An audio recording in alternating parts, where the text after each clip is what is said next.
نحمده ونستعينه ونستغفره ونؤمن به ونتوكل عليه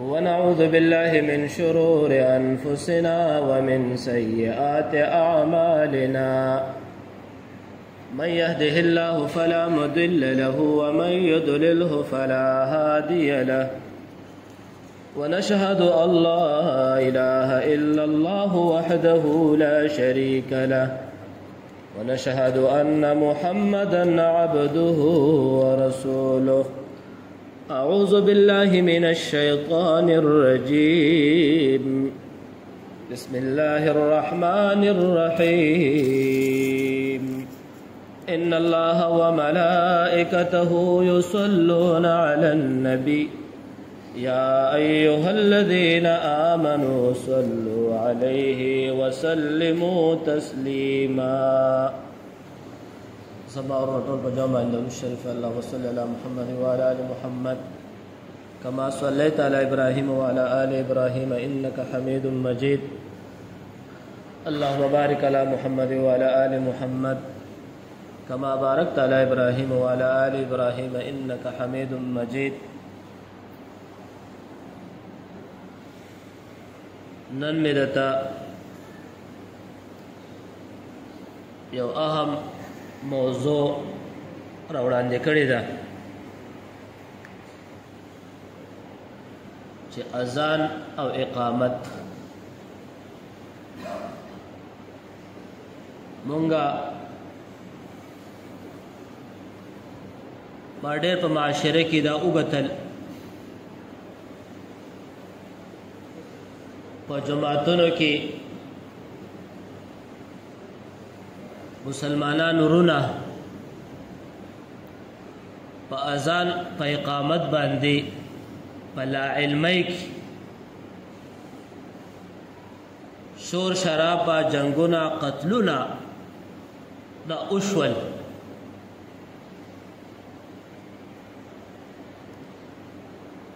نو ما دا سوچ کړو چې انشاءالله د خیر او ژوندو زه به خپلو مقتدیانو ته څومره زموږ ملګري یاران دوستان دي سامعین اورېدونکي د اذان او د اقامت اهمیت بیانوم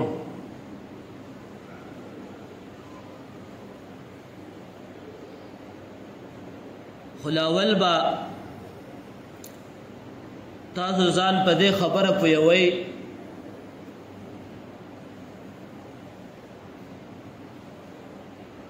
چې په دنیا کې څومره مذاهب دي د اسلام نه علاوه غیر مذاهب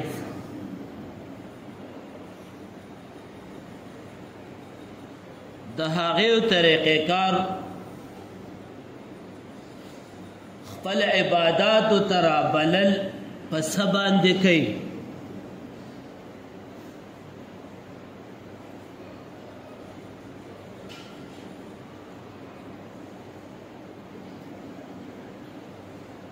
په دنیا کې نن دور کې زیات چې کم دی په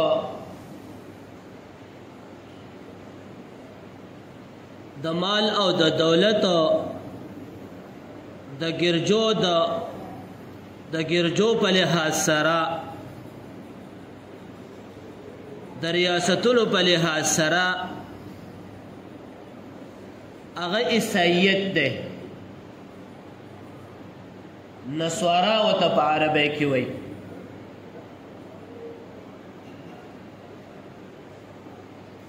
حضرت عمر فاروق رضی اللہ تعالی عنہ په دور کې حضرت عثمان رضی اللہ تعالی عنہ حضرت علی حضرت معاویہ حجاج بن یوسف مالک بن مروان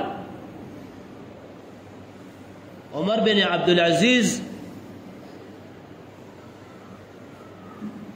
په دنیا کې د اسلام لوی غلبه وه د افرادو په لحاظ سره اسلام په ټوله دنیا کې غالب و. د ریاستونو په لحاظ سره نو مسلمانانو خپل کار پرېښوستو.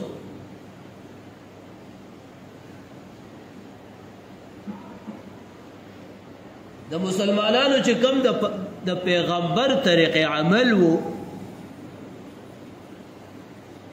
او کم د دعوت تبلیغ کارو او کم چې د جهاد کارو او کم چې د تعلیم د متعلم د دینی تعلیم د حاصلولو کارو، نو مسلمان رور نن هغه پرېښوستو. وسله نه دی پرېښی، دای د مخکې نه پرېښی دی. 450 کاله وش نو عیسائیت خپل په عملونو کې په خپل دعوت کې غالب شول، نو پر ریاستونه قبضه وکړه.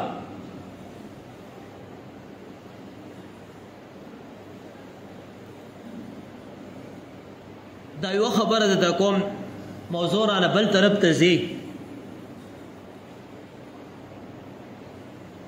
یو کتاب مې ګټو په د یورپي ممالکو کې یو وزیر اعظم وه، ښځه وه.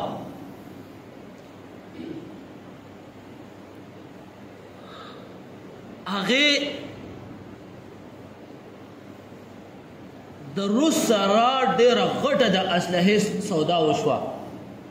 واقعه ډېره غټه ده.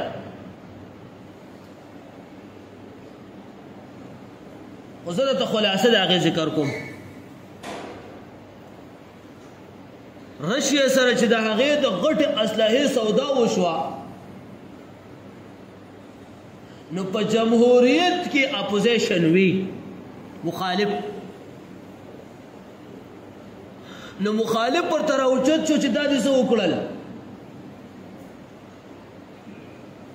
دا ملک په بس چلیږي. نو هغه ټول کېنول. وای ما د مسلمانانو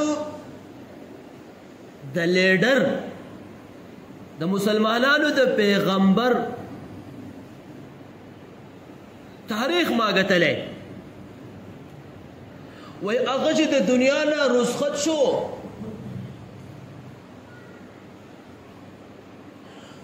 نو وای د هغه په کور کې وړنو.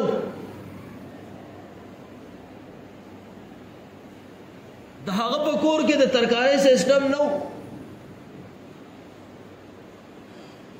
د هغه په کور کې دیوالونه ته چې ځلندو نو اسلحه ځلنده وه، تورې او غش. وای ما چې سوچ وکړو چې دې مسلمانانو په دنیا دومره غلبه حاصله کړې ده چې مسلمان د روټۍ سوچ نه لري.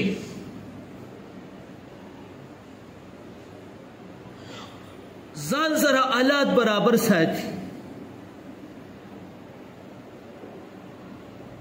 نو وی ځکه ما د دې ملک د پاره د دفاع د پاره ځکه دومره غټه سودا وکړه. نن چې مسلمان کمزورې دی، نو موږ به دغه انګریزانو د پیرنګیارو کسب تعلیم حاصلو په یونیورسټو کې، په کالجونو کې.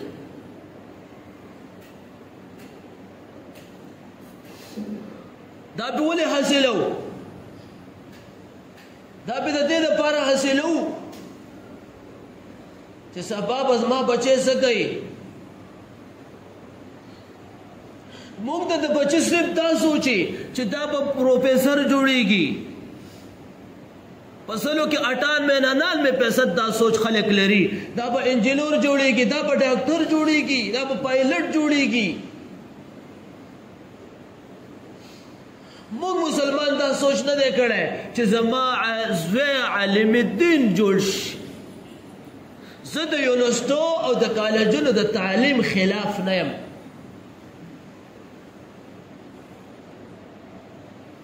یونیورسټو تعلیم به م حاصلو، د کالج تعلیم به م حاصلو، خو مقصود به زمونږ تعلیم دین اسلام وي چې کوم زمونږ د دین او د اسلام تعلیم د دې سره سره به دغه حاصلو. نو بیا به کافر زمونږ مخې ته نشي راتلی. نو عیسایت چې خلک عبادت ته رابلي، خپل عبادت خانه ته عیسایان رابلي، نو پټاله یې رابلي. د هغې د مذهبي تهوار په عبادت سره رابلل ټالی وی.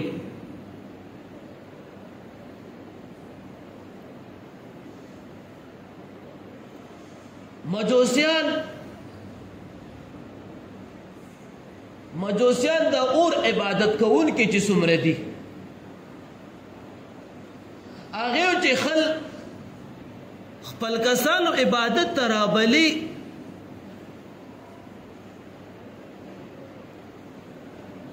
نو د اور باندې رابلي، د اور لوګی اوچت کي، اور بل کي، لوګی وشي،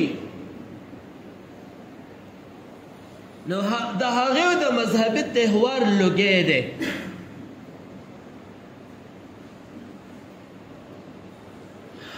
هندوان چې هم رابلي، هندوان چې خپل عبادت ته رابلي، نو هغې د بت ته لاندې یوه ټالۍ جوړه کړې، هغې له ټانګ ورکړي.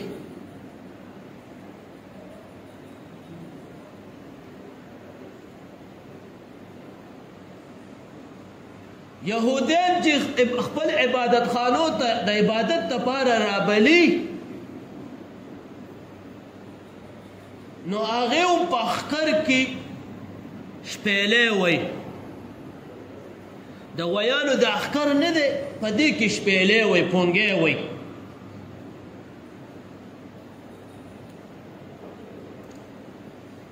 اوس راځئ چې خپل زمونږ د محمد صلی الله علیه وسلم طریق عمل، نبی صلی الله علیه وسلم چې کله دنیا ته رالو په مکه کې، نو د منځ حکم دا په مکه کې نازل دی. تاسو به د علماو نه اورېدلي، پنځلسمه سپاره سبحان الذي اسرى بعبده ليلا من المسجد الحرام الى المسجد الاقصى الذي باركنا حوله لنريه من آياتنا انه هو السميع البصير. دې آیات مبارکه کې د نبی صلی الله علیه وسلم د معراج واقعه ذکر ده. نبی صلی الله علیه وسلم چې الله له ملاقات لتلی نو خاص دی تحفې له غوښتلی و.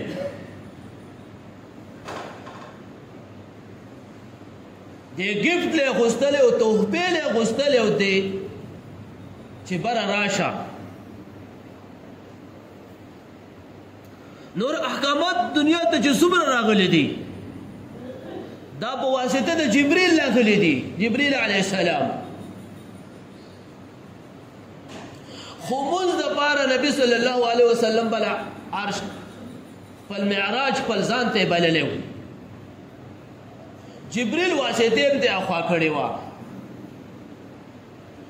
الله رب العزت د خپل رسول او محبوب سره خاص ملاقات.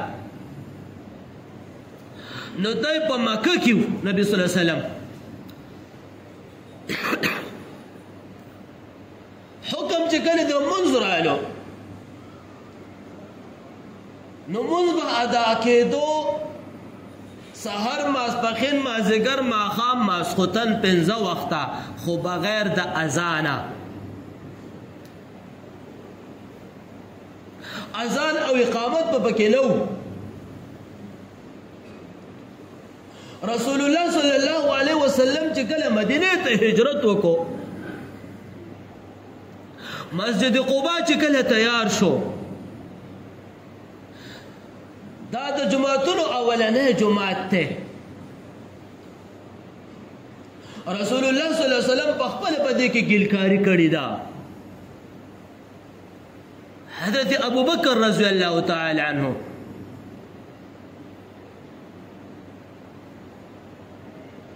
نو دا جماعت چې کله تیار شو جمع پکې سٹارټ شو نو نبی صلی الله علیه وسلم ټول صحابه را جمع کړل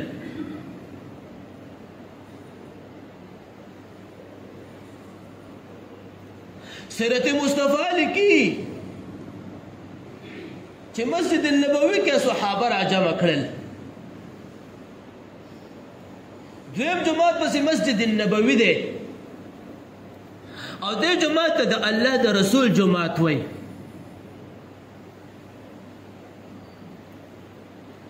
نو چې کله دا تیار شو نو صحابه را جمع کړل چې موږ به د عبادت دپاره دا خلک څنګه رابلو څه طریقې عمل اختیار کړو مشورې نبی صلی الله علیه وسلم د ټولو سره مشوره وکړه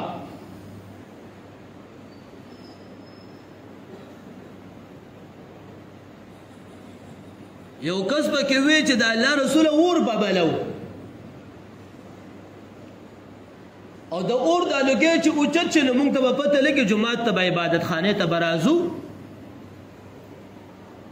نو رسول الله صلی الله علیه وسلم فرمایل چې نه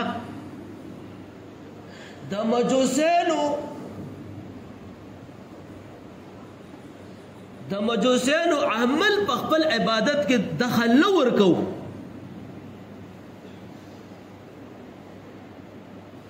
دا خو د مجوسیانو د عبادت عمل نه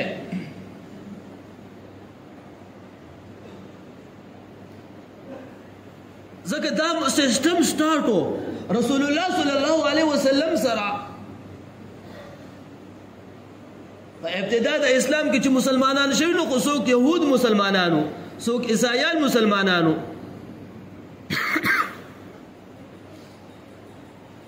څوک آتش پرستو څوک هندوانو د بتونو عبادت به کول نو په ذهنونو کې هغه نقشه پرته وه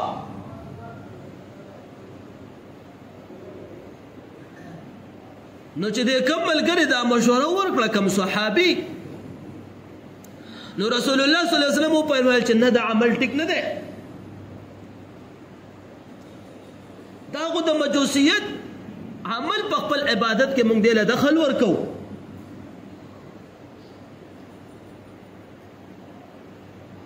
دویم نمبر ملګری پکې وویل صحابي د الله د رسول صحابي وویل ويا رسول الله صلى الله عليه وسلم ويخكر كبا آواز کو پونگے وہو رسول الله صلی الله علیه وسلم فرمایل وینا وای دې کې خود عیسایت عمل په زموږ په عبادت کې دخل دام ټیک نه دی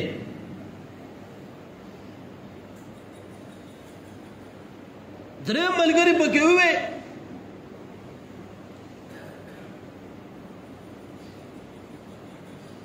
وینا دا د يهوديانو عمل له دا احکر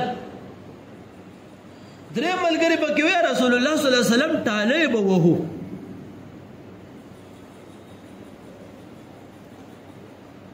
وې طالب وو په طالب کې با په دې عبادت ته خلق را بلو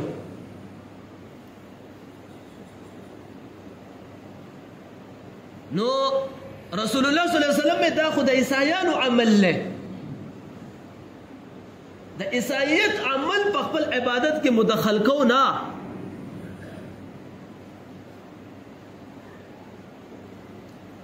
یو صحابي به کتاب یا رسول الله صلی الله علیه وسلم یو आवाज وکاو الصلاه الجامعه دا आवाज وکاو په دې د ټولو اتفاق وش چې بس ټیک دی دا زمونږ د عبادت طریقې عمل شو مونږ چې کله مونځ ته خلک رابلو دا آواز به کوو په دې د ټولو اتفاق وشو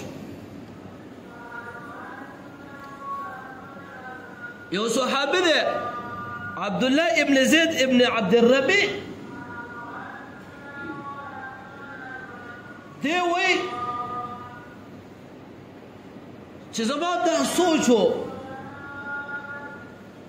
په دې سوچ او په دې اذان په دې سوچ کې ودو ما خوب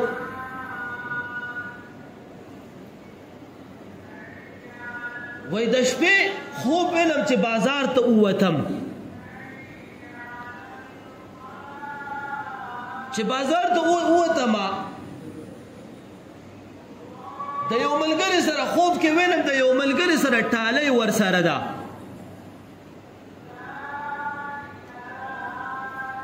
وای زه ورته ویم چې دا را باندې راخرڅه کا دا را باندې راخرڅه کا بیا هغه راته وویل چې په دې څه کوې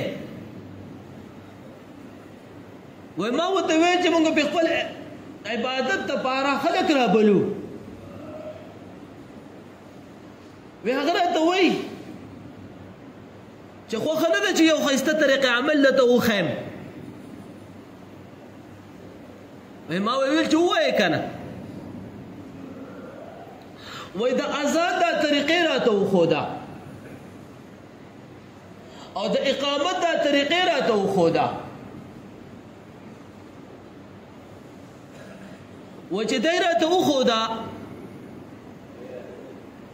و چې زه د خوب نه څنګه راپاڅېدم رسول الله صلی الله علیه وسلم ته مې ځان راورسو چې یا رسول الله صلی الله علیه وسلم داسې خوب مې ولیدو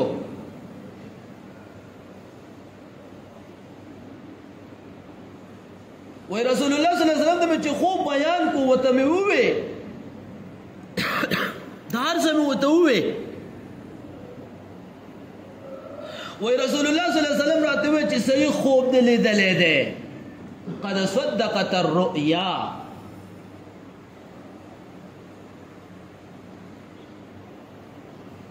نو رسول الله صلی الله علیه وسلم په ذهن کې رالل تاسو ته ما په شروع کې وې رسول الله صلی الله علیه وسلم چې کله الله ته تو ملاقات لا نو د دې اولنې تشکیل شوی بیت المقدس ته نو په بیت المقدس کې ټول انبیا راجمع شوي روحونه راجمع شوي فرشتې هم راغلې وې مقدسې فرشتې او رسول الله صلی الله علیه وسلم ولا هلته جمع ورکوله نو جبریل اذان وکړو او بیا رسول الله صلی الله علیه وسلم ته وفرمایل چې جمع ته مخکې شئ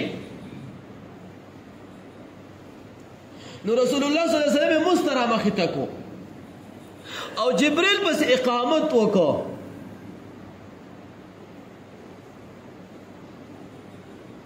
همدغه اذان همدغه اقامت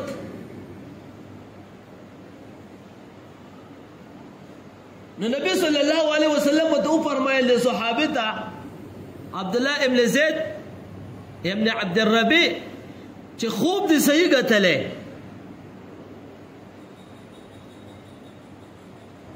نو د سحر اذان وقتو حضرت بلال حبشی رضی الله تعالی عنه الله دا سعادت مقام دل ورکړي اولنې اذان کوونکې د اسلام دا حضرت بلال حبشی رضی الله تعالی عنه دا اواز وو خيستا او اواز ډیر اوچتو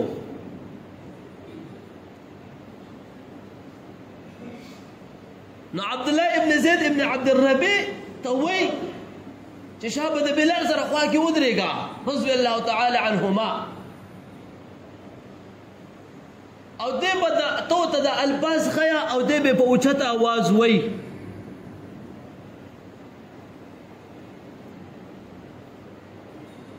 نو د صحابو کورونه خو د مسجد النبوي سره ټول نږدې وو. حضرت عمر فاروق رضی الله تعالی عنه کور هم سره نږدې وو. نو دا اواز چې څنګه واورېدو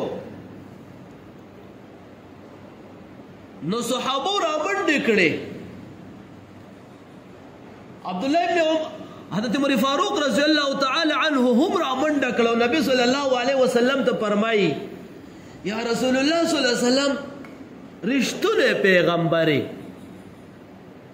مخکې په ایمان او عقیده ده.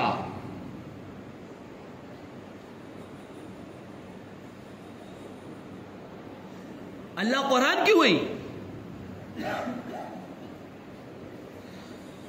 د صحابه په رسول الله صلی الله علیه وسلم داسې ایمان و چې دیو په خپل په بچو کې بیا شک کړی وی، خو د رسول الله صلی الله علیه وسلم په رسولیت او نبیت کې دیو شک نه کوو.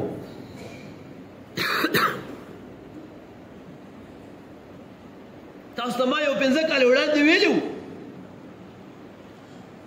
حضرت علی رضی الله تعالی عنه دا رسول الله صلی الله علیه وسلم زوم دی، یو خیبر کې فتح نه حاصلېدله. حضرت علی رضی الله تعالی جانډه ورکړه وی فتح به د په لاس حاصلېږي او ورته ویل ورځه پې خو شاته به نه ګورې. نو چې کله دی روان شو رسول الله صلی الله علیه وسلم ورته آواز وکړو نو دی یو دم ودرېد. چې ودرېدو شاته نه ګوري، ځکه رسول الله صلی الله علیه وسلم ورته ویلې شاته به نه ګورې.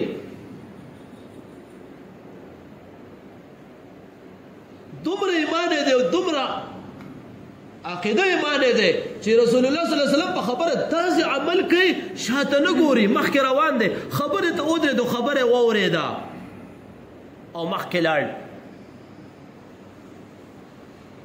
نو عبدالله حضرت عمر فاروق رضی الله تعالی عنه چې راورسېد یا رسول الله صلی الله علیه وسلم رښتونی پیغمبرې وایي دا خوب مې اوس لیدو. دې کې ډېر صحابه رالل.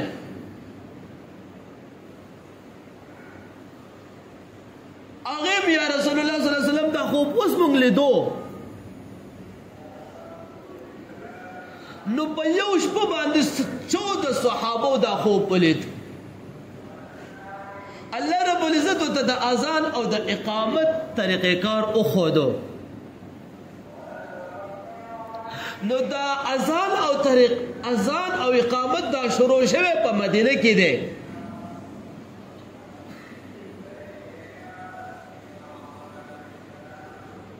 او اولنی مؤذن د اذان حضرت بلال رضی الله تعالی عنه او به په مکه کې چې کله فتح مکه وشوه د هغې به هم درته انشاءالله که خیر او زندګي وه ځوان و اب هم درته بیا انشاءالله آینده جمعه وویم. دا مې درته د اذان تاریخ ویل.